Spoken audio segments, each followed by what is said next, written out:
What's up? Good evening, everybody. Hope everybody's having a good night. Go ahead and make fun of my Falcons hat and get it out of the way. I went and bought another Falcons hoodie today. I got it for $35 at Hibbett Sports. I didn't know they were losing so bad, or I'd have got it for even cheaper.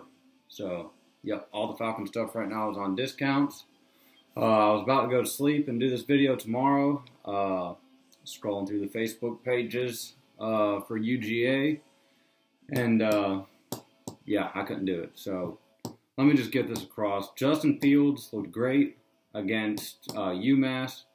Let's see Justin Fields play really well against Auburn or a Georgia Tech or Alabama before we hand over the keys to Justin Fields and start this crazy talk about he should start over Fromm. I mean, it just doesn't even make sense, man. Justin Fields has all the talent in the world.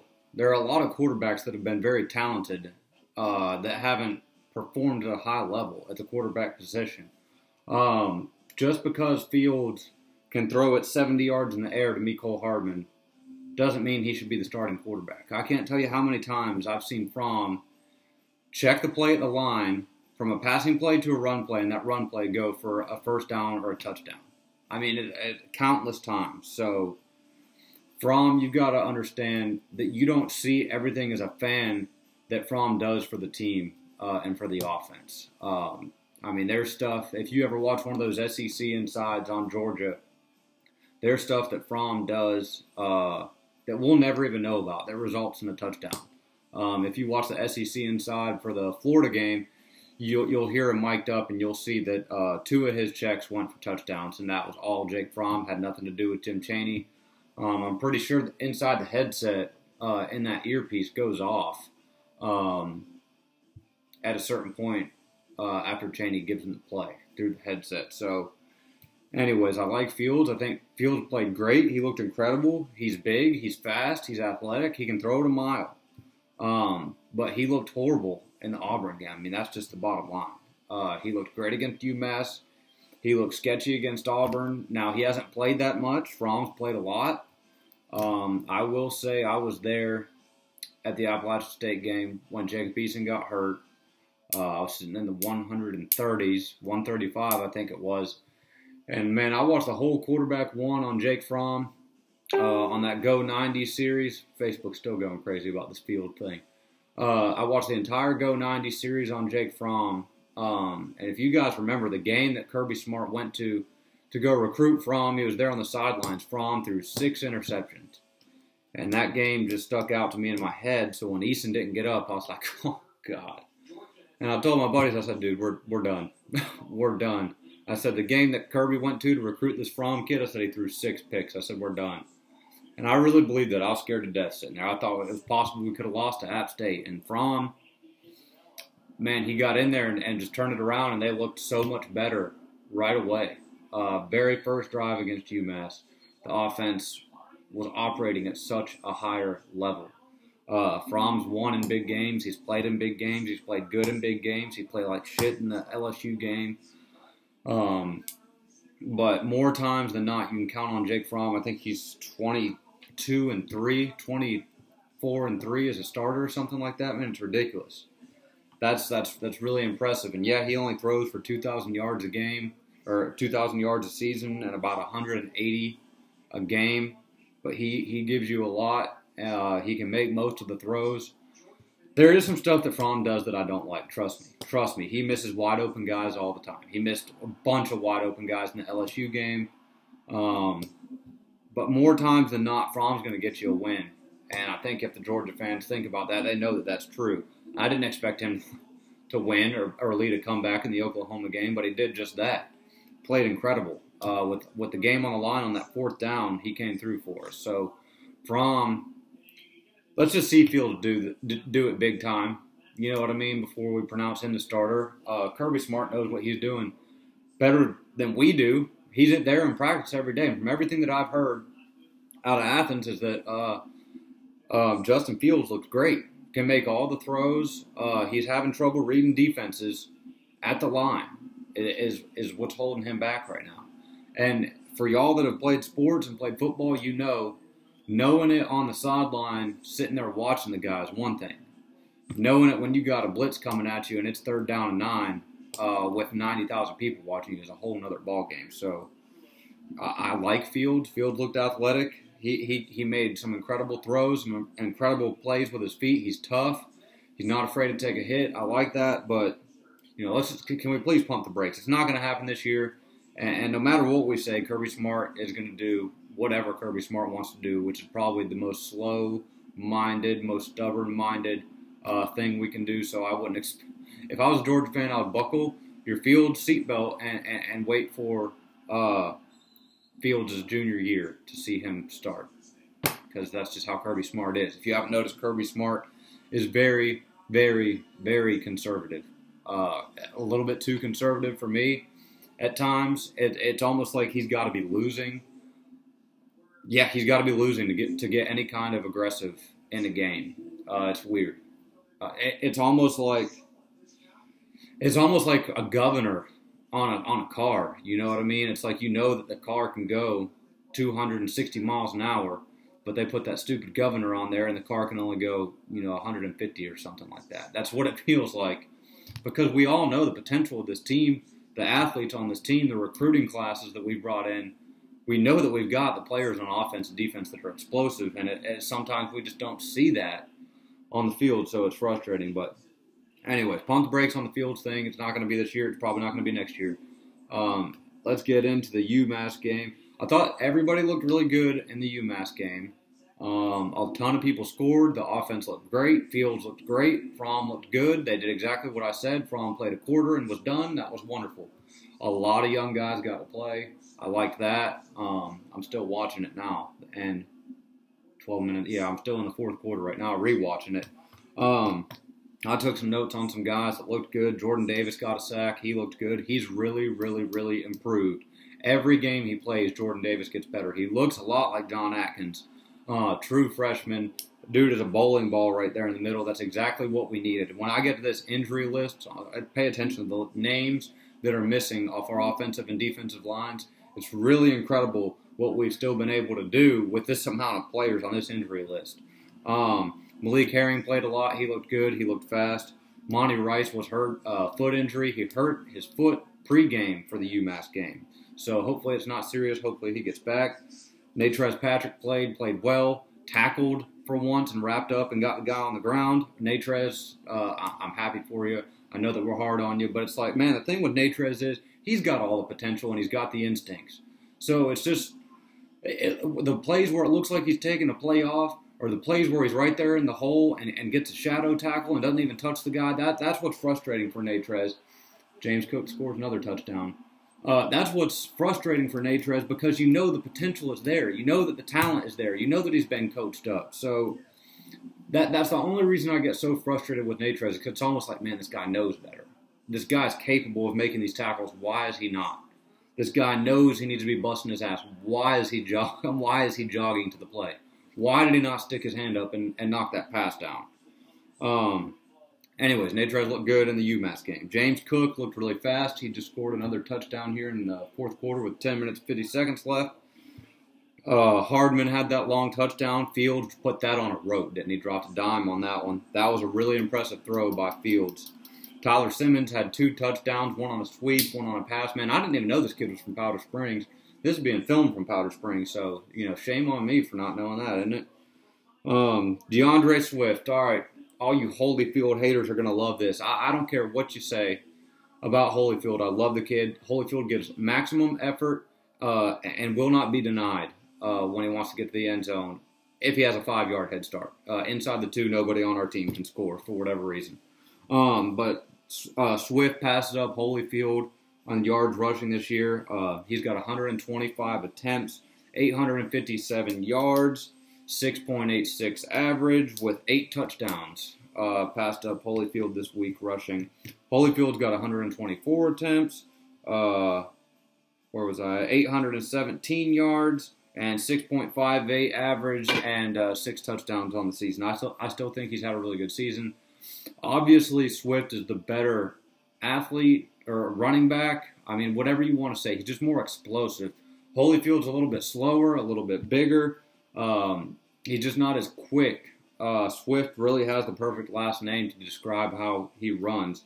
And it was sad, man, really, because if you really think about it, you know that Swift's injury was a lot more severe than UGA let on this season. The kid was clearly severely hurt, and I read that he was severely hurt at the beginning of the season and played through it anyways. So he did have a surgery where they I don't know, they went into his stomach or something like that to relieve whatever pain he was having. I don't know all the details. I just know there was a surgery involved, and he was in a lot of pain after that. And it took him a long time to get back. And he even said it wasn't until the Florida game he felt right. Now he is right. He's looking great. Fromm's got 217 attempts, 148 of those are completions, 68% completion, 2,061 yards on the season so far. So Fromm, if he averages 180 yards a game, boom, boom, boom. We got Tech, Bama, at worst case scenario, bowl game.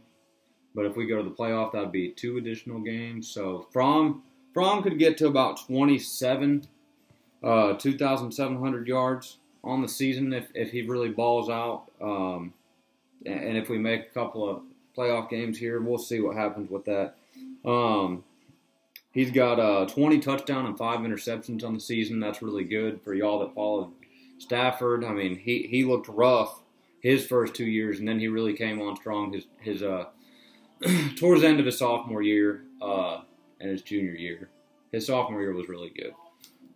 So Fromm, he's kind of ahead of pace in my opinion. Fromm obviously doesn't have all the talent in the world. He's just tall enough. He can throw it just hard enough. It's really Fromm mentally is what makes him. He's just a smart dude. Gets us into the right plays more times than not. And has a positive attitude all the time. That's what I like most about Jake Fromm. If you ever hear this kid mic'd up, if you watch the Go 90 series, quarterback 1 on Jake Fromm, he's a very positive kid. He wants to win. He's not doing any bullshit to prevent him from winning off the field. All he cares about is football. And he's just a good kid, man. If you watch that, you can't root against him. Even the guys that want Fields to start, for whatever reason that is, don't root against Fromm. It's just, Fromm's white and slower and can't get out of the pocket. Looks like he has bricks on his feet sometimes. Makes some bonehead plays here and there, and he can't make all the throws look as pretty as Fields can. If you remember, though, in that national title game, he hit Mecole Hardman down the sideline on a similar play to the one that Fields hit Mecole on this past weekend. So Fromm can get it done. Just let the Fields and Fromm thing work itself out. Us raising hell on Savage Dogs and Dog Nation Elite and Dogsports.com is doing nothing to benefit this team. So Kirby, for one, is going to do whatever he wants and take as long as he wants to do so. He waited too long to play Fields like that this year anyways. We should have been playing Fields when we were blowing out Vanderbilt and we were blowing out Austin Peay and all those trash teams that we played before the LSU game. He should have played in the South Carolina game. He did play in the Tennessee game. He should have played in the first 6-7 games of the year, man. And that's what's frustrating is we wasted that opportunity to get him right then. So because if Fromm goes down now, we're screwed. If Fromm would have been hurt for the Auburn game, man, I don't want to even know what would have happened. I would have lost my mind. The season would have been disappointing. Really, it would have. I really am happy with how good this team is playing. This team is very, very, very young. The talent on this team is very young. So the upside for this team is huge. I think next year is going to be an incredible year for UGA football. Let's see here. We got 15 turnovers on the season. We're only +4 in turnovers though, so we really need to get that up. We've got to be +2 or 3. I've been saying 3 for weeks in the Alabama game coming up. If we're +3 in turnovers and we can get a defensive touchdown or a special teams touchdown, we will be in very, very good shape. If we can get some sacks, dude, if we can sack 2, 3, or 4 times and get some hard hits on that guy, man, he's not going to play as good. So I've been going crazy about the sack thing, and I'm not going to stop. I'm not going to stop on the sack thing.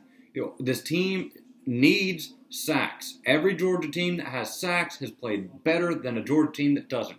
I don't want to hear the complete softness and coach speak that Dan Quinn and Kirby Smart talk about when it comes to the sacks. I want sacks. It's non-negotiable. And it should be for Kirby Smart, too. I don't want to hear about affecting a quarterback. I don't want to hear about keeping him contained. We tried that in last year's national championship game. We didn't keep shit contained. We didn't keep a damn thing contained. Tua was bouncing off our guys like a pinball machine and running and scrambling for more yards and extending drives. So the one time we did sack him, and I was screaming at the top of my lungs at the TV for Kirby to blitz, and I said, man, do I need to get in here and coach this game? Blitz his ass again. And I was screaming that before the 2nd and 26 play because we blitzed on the first one, sacked him. And, man, we got to put pressure on this guy, man. We cannot let him sit back there unaffected. Don't give me that crap of affecting the quarterback or getting him off his spot. Tua's too good for that, okay?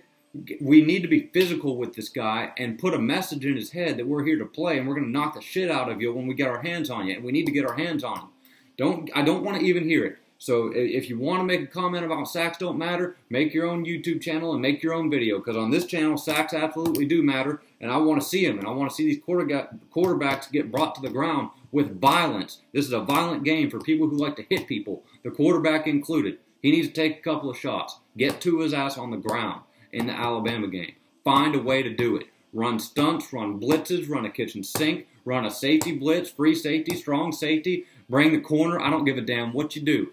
Get a damn sack. I don't care how you do it.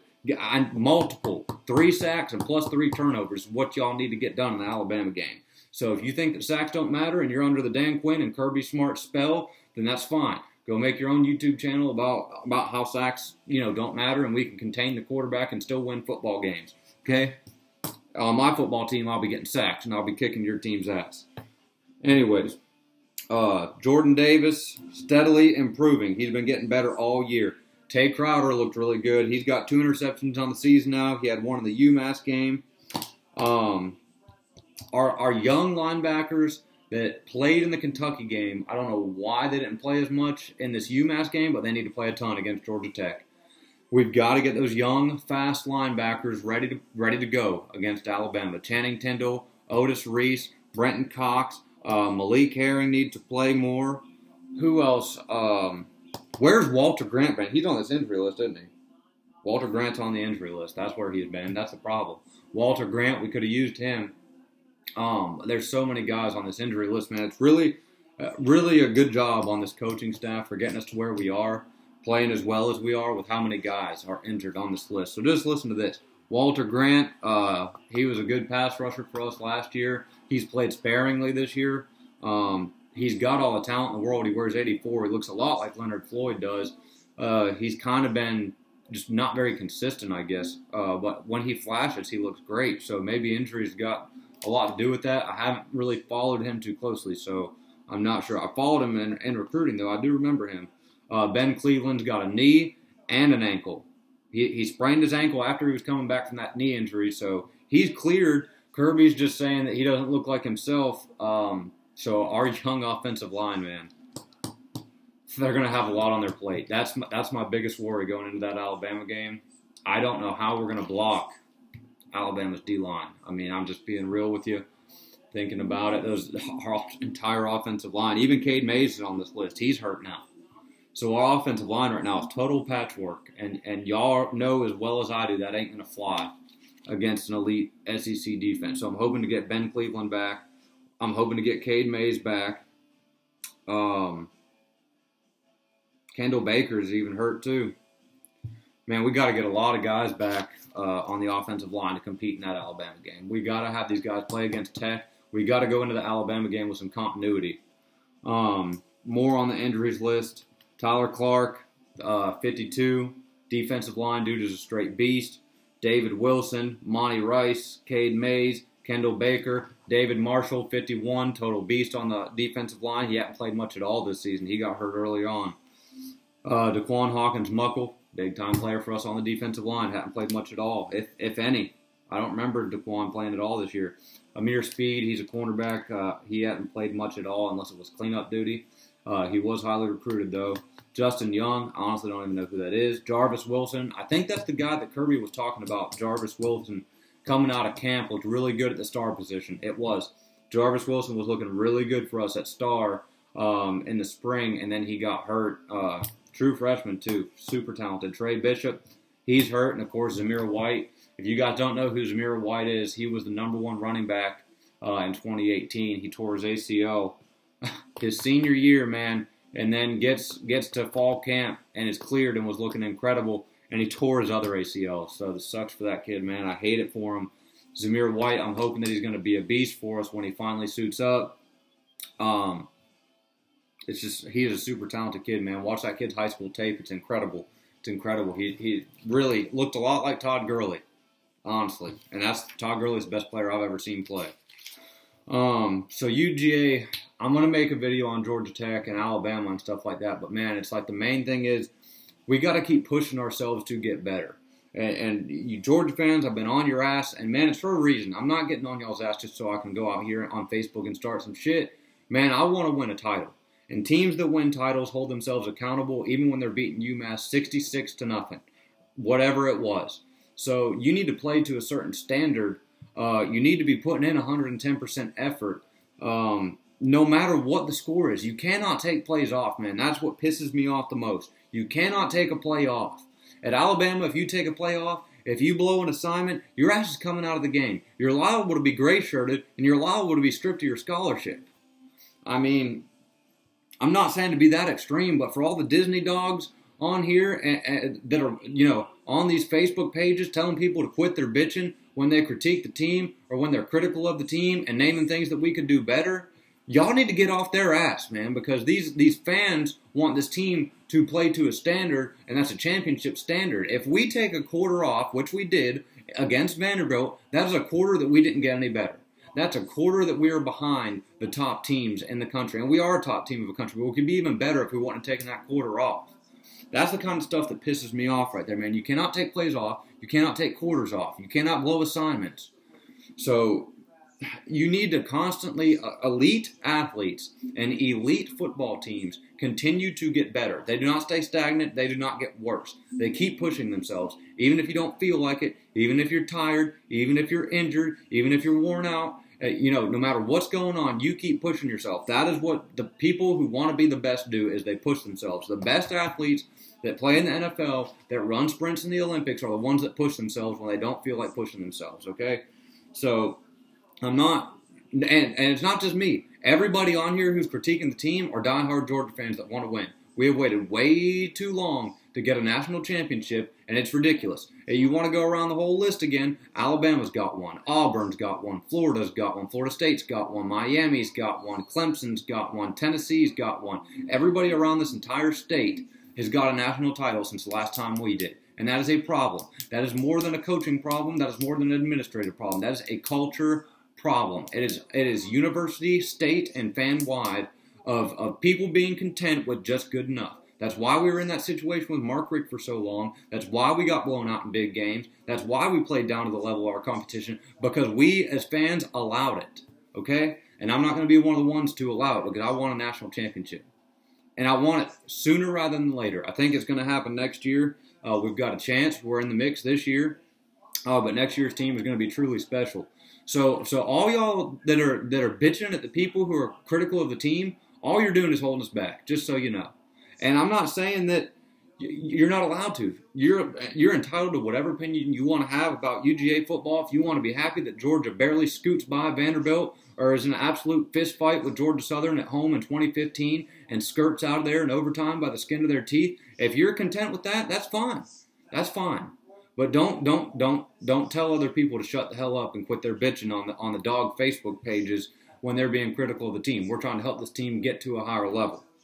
And the players, just in case you were wondering, they're on every one of these Facebook pages that we're on, looking at this stuff. They might not be on it every day. They might not be on it all the time. But their families are on it. They're on Dog Sports. They're on Dog Nation.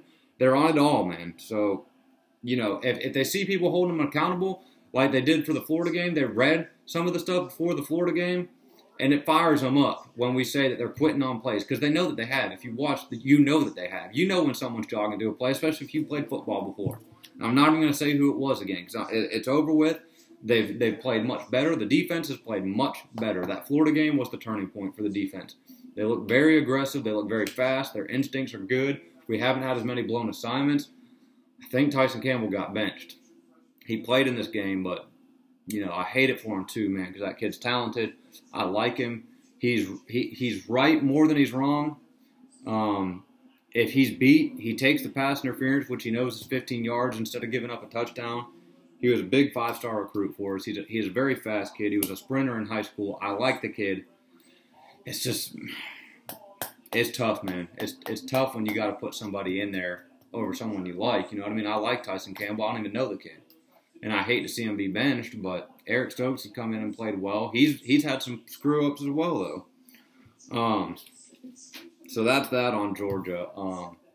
Georgia comes down to the Georgia Tech game and the SEC title. Win them both, you're probably the favorite to win the national championship, especially if you beat Alabama. If you lose to Alabama, there's no, I can't, as of right now, I can't make a scenario to where Georgia gets in over anybody else. West Virginia, we're going to move off of Georgia now. West Virginia totally screwed up my playoff poll by losing to Oklahoma State. I had West Virginia to win out, beat Oklahoma, and win the Big 12, and be right there on the bubble in case Ohio State beats Michigan. Because if Ohio State beats Michigan, there ain't no way in hell the Big Ten's getting into the playoff. Ohio State is god-awful, and I don't think they will beat Michigan, so I don't think it'll be an issue. But if Ohio State was to beat Michigan, that would be total chaos. Ohio State was to beat Michigan. If West Virginia beats Oklahoma, if Georgia beats Alabama, if South Carolina somehow beat Clemson, there's still some room for chaos, man. And I bet you at least one thing happens that we don't expect. I'm hoping that it's the Georgia-Alabama game. I think Georgia can definitely do it. They have a shot. They need to keep getting better. They need to constantly keep getting better and really push themselves hard this next 2 weeks, and they've got to play mistake-free football. So, and for all you Notre Dame haters, and I know that the majority of y'all watching this probably hate Notre Dame, but listen, Notre Dame's undefeated. They beat everyone on their schedule. You can't keep them out of the playoff when you play teams like Michigan, Stanford, Virginia Tech on the road, beat a Pitt team who's playing in the ACC title game, beat a Northwestern team that's playing in the Big Ten title game, damn near blew out a Syracuse team, and it's not Notre Dame's fault that Florida State and Southern Cal are down this year. Michigan was ranked when they played. They beat Michigan at home. They struggled with Ball State, and I realize they struggled with some shitty teams. Trust me, I'm critical of this schedule as well. They're kind of spotty. They struggled with Vandy, who's a horrible SEC team. They blew Wake Forest out. They took Stanford to school at home, though. That Stanford game, they dominated that game from start to finish. It was never close. And Stanford was ranked at that time. And for all you Georgia fans, you know how this is. Every time Georgia played a team in the East this year and ripped their souls out, because South Carolina was going to beat Georgia. Remember that? Georgia ripped their soul out, and then Carolina never looked the same again. Tennessee, that was never in question. God, Tennessee. Florida was going to beat us. We saw how that turned out. We ripped their soul out, and then they go and lose the rest of their games. Kentucky was going to beat us. Remember that? We ripped Kentucky's soul out, stomped the Wild Kittens into the ground, and then hold on, there's something going on with my computer. What in the world? Okay, it's good. That we stomped Kentucky into the ground, ripped their soul out, and then they start losing games. So Notre Dame, Stanford was looking really good when Notre Dame played Stanford. Notre Dame crushes Stanford. They never looked the same. Virginia Tech was going to beat Notre Dame. They go into Virginia Tech on the road in a night game in prime time, and they beat the hell out of Virginia Tech, and then Virginia Tech looks horrible. Pitt always plays Notre Dame and Clemson tough, always. That game was at Notre Dame. Notre Dame looked horrible. They looked like they came out flat, and Pitt took it to them, and Notre Dame barely got away with that one. Navy, didn't watch it, don't care. Northwestern, Notre Dame dominated the game. They made some mistakes in the game that kept it close. But they handled Northwestern from start to finish. Absolutely decimated FSU. Absolutely controlled the Syracuse game from start to finish. I mean, it was never even close. Dominated Syracuse. I expect them to dominate SC. I expect them to get to the playoffs. So this is what I think is going to happen. I think Clemson's going to win out. I've got Clemson 1. That puts Notre Dame at 2 because I think Notre Dame's going to win out. I've got Michigan at 3. I've got Michigan winning out. And I've got the SEC champ at 4 if it's Georgia, and this whole list bumps down if Alabama wins. But I think Georgia's going to beat Alabama stupidly. I think that Georgia's going to beat Alabama. I'm just going to go ahead and keep saying they're going to beat them. If I had to put money on it, I wouldn't do that. Every Georgia fan knows not to do that, but I think Georgia is playing their best football at the end of the season when they're supposed to be. I think they're continually gotten better. I think Alabama's looked spotty the past 2 weeks. If we can get a pass rush on Tua, man, that dude's not unbeatable. So that's why I'm so big on this sack thing right now. One, I hate it. I hate that both the Falcons and the Dogs think that sacks don't matter, and the coaching staffs want to say that to us, man. It's embarrassing. They're insulting y'all's intelligence saying that sacks don't matter. I can't believe y'all even go for that, dude. I really cannot believe that y'all go for that. And for the ones that don't go for it, I'm not talking to y'all, and y'all are probably just as frustrated as I am. But the Dan Quinn, Kirby Smart affecting the quarterback talk has got to stop. It's got to. It's beyond annoying, and it's beyond insulting to football fans' intelligence to say that sacks don't matter. So it's going to matter in the Alabama game. Let me ask all y'all this. If we have 4 sacks in the Alabama game as opposed to no sacks in the Alabama game, which game do you think we're more likely to win? I mean, come on, man. Come on for y'all that think that sacks don't matter. So there's my playoff. That's what I think is going to happen. I'm sure something unexpected will happen to screw all that up. Like I said, West Virginia, they screwed up my poll. I had them at the 5 spot beating Oklahoma, but not anymore. If Oklahoma wins out, they still are going to be left out if Georgia beats Alabama.